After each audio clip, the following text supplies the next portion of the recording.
Comfort seems to be almost a dirty word in road riding, and it shouldn't be, because comfort is just going to make you stronger for longer. What we're looking at here are two of the most technologically advanced bikes in 2017, and that's Trek's Domane SL6 versus Specialized all-new Roubaix Comp. We've just finished our testing for 2017's Bike of the Year. It's a process that starts back in September. Each bike we tend to get a couple hundred miles in, sometimes more, especially when we revisit them. Our 25 bikes offer a really broad cross-section of what's out there, but it also throws up some really good opportunities to put some of these key bikes head to head to find out which ones come out on top. Now, Domane, since it debuted back in 2012, has been a bike that's always impressed us. For the new SLR, and now trickled down into the SL, they've actually introduced a very similar system in the head tube, which effectively isolates the movement that's coming through the steerer tube into the head tube. And Specialized with the new Roubaix have taken things that little bit further, where they've introduced a new mechanical element called the Future Shock that sits above the head tube, suspending the bar and stem, therefore suspending you. Whereas pretty much any bike before has always relied on splay movement. That's the movement of the fork moving fore and aft as you hit obstacles. This new Future Shock, it's a radical new thing to see on a road bike in this position, sitting above the head tube. In the past there have been lots of similar designs, Cannondale's head shock for one, but that still relies on a traditional under the bottom of the head tube movement for the suspension element, which effectively makes the front end of the bike kind of dive. You don't get any of that with the Roubaix. And superb front end stiffness, which did take us a little bit by surprise. Because Specialized haven't had to engineer all that compliance into the carbon layup in the fork, what they've come up with here is a really seriously light fork, way under 300 grams, and it's also the stiffest fork that they've ever made, which may sound surprising when we're talking about an endurance bike. You'd imagine, you know, a super stiff fork for a race bike would be found on something like a tarmac, but no, it's on this bike. To balance out what's going on with all the clever stuff at the front of the Roubaix, at the back they've dropped the seat stays pretty much as low as they can legally go. Where those seat stays join the main frame, that actually becomes a seat clamp. So effectively you're connecting the seat post much lower down than you would on a traditional bike. There's flex built into the post itself, and it also features the CGR, or the cobble gobbler head, which is the elastomer infused Z-shaped head that the seat post has. Again, this introduces an incredible level of compliance at the back end, but Specialized have also at the back end been able to maintain inherent frame stiffness, rigidity and everything, so that the bike has got that connection with the ground. The other thing there also is, with the Future Shock at the front and with the cobble gobbler at the rear, the two things that are doing all the work, the two things that are taking a battery in, as it were, the ones that are being asked to flex and comply and do all these things, are actually replaceable. Lots and lots of the other designs, including the Domane, the frame is the suspension element. There is that added thing that if something does go wrong, you can buy a replacement part, you're not looking at a whole new frame. With the Roubaix Comp, spec-wise, Specialized are hitting all the right notes. We've got Ultegra handling the drivetrain. We've got the BR505 brakes, which offer really good quality, nicely controlled hydraulic braking. That slightly lumpy lever shape doesn't agree with everybody, we don't really have a problem with. And then moving on, DT supplied a really nice set of disc-specific wheels, which is a bit of a departure for Specialized. Normally on bikes at this price from Specialized, we'd expect their own brand wheels, be that from the Specialized stable or the Roval stable. So seeing something as quality as DT just making an appearance here is a good thing to see. Specialized supply pretty much the rest of the finishing kit, including their controversial, shall we say, looking hover bar, which is available in flat or with two different levels of rise. Quite a few out there, you know, don't like the look of the hover bar, but the hover bar is just a fitting choice really. If you went to a Specialized dealer to buy a bike, they will literally put you on the handlebar that suits the way you ride, suits your ride position. When you understand the reasoning behind it, that it's all about fit, it makes sense. Other bits of spec to note on the Specialized Roubaix is the Praxis Zianti chainset. This is a really nice, beautifully made aluminium chainset. In fact, it's won chainset tests here at BikeRadar against much more expensive competition.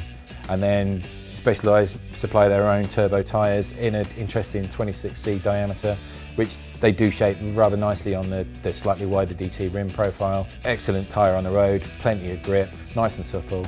And if you do drift onto cobbles or a little bit of rougher surfacing, then the turbo's tough enough to just take a bit of punishment, as it were.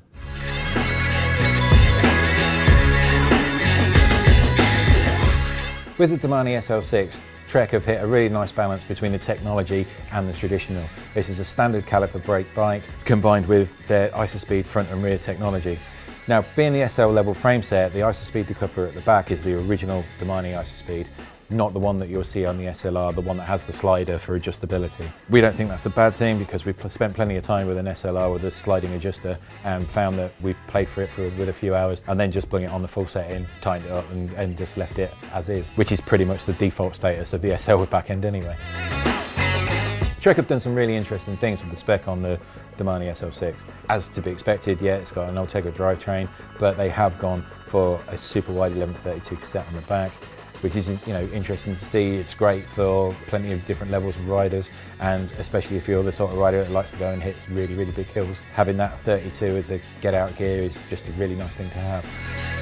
One nice little highlight to see is that Trek have included their speed stop brakes from Bontrager, which is a really kind of trick looking item, the kind of industrial squared off look to them. We've had kind of mixed results with the speed stops before, but that has been on more expensive bikes running average quality pads on a carbon rim. But here you've got top quality Swiss rock pads working on Bontrager's own aluminium rim, and the stopping power is exceptional. Compared to the Shimano Ultegra brake, there's probably not quite as much feel at the lever. The speed stops do feel that little bit more on-off. The Domane SL frame is direct mount brake compatible, so the speed stop brakes are direct mount versions. These shave a little bit of weight, add plenty of stiffness, and just give you a much more powerful braking system. And it all adds up to this Domane being a pretty decently light bike at 7.7 kilos. One of the other interesting spec choices that Trek have made with this Domane is the inclusion of 28C tyres. That's probably just about the biggest rubber you'll get underneath a caliper brake, but it's really good to see, and the effect that it does have out on the road is quite significant. You just get oodles and oodles of grip, plenty of comfort, and that doesn't include like all the comfort that you're getting from this brilliantly technically advanced frame itself. Overall, the new Domane SL is one of 2017's best bikes for the money. The ride quality is just sublime. Get out on the road and it doesn't feel different. It feels kind of normal. It feels like a normal bike, just with this added layer of isolating you from the worst bumps, knocks and everything. What it also does is this frame just has this kind of ability that as the active parts of the frame are working, it just seems to make it, almost push it into the ground. So when you're descending through the corners, this thing just has like limpet levels of grip. But also that compliance, in this instance, it means control.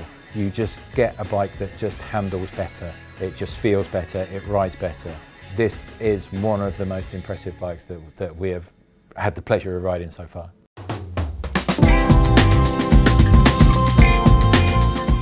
But that brings us on to the Roubaix, and just like the Domane, the words around it are all about comfort. And as I've previously said, comfort shouldn't be a dirty word, because comfort equals control. It certainly does with the Domane, and to much more of an extent it does with the Roubaix as well. The way in which the Roubaix just takes elements of risk out of when you're riding on really, really rough roads. You're going down a road at speed, you'll see that pothole in front of you, it's too late to avoid it. On a normal bike you just go, right, that's it, I'm going to blow a tyre, this is going to hurt, this isn't going to be nice. The Roubaix will just simply swallow it up. It will just take so much in its stride, and you'll just come out the other side and you'll still be on it, you'll still be going quickly. Once you adjust to just how much control this bike gives you from all of its compliant feel, then you can really, really start taking advantage of it. On all of the test loops that we've used throughout Bike of the Year testing, all of the biggest descents, some of them which are really, really tricky, where you've got loose gravel corners, you've got corners that are pitted, corners that are full of potholes. On the Roubaix, I managed to get PBs on every single one of those descents. It's quicker when the elements shouldn't allow you to be going that quick, and for that reason it tops out the Domane, and it is one of our seriously biggest contenders for Bike of the Year.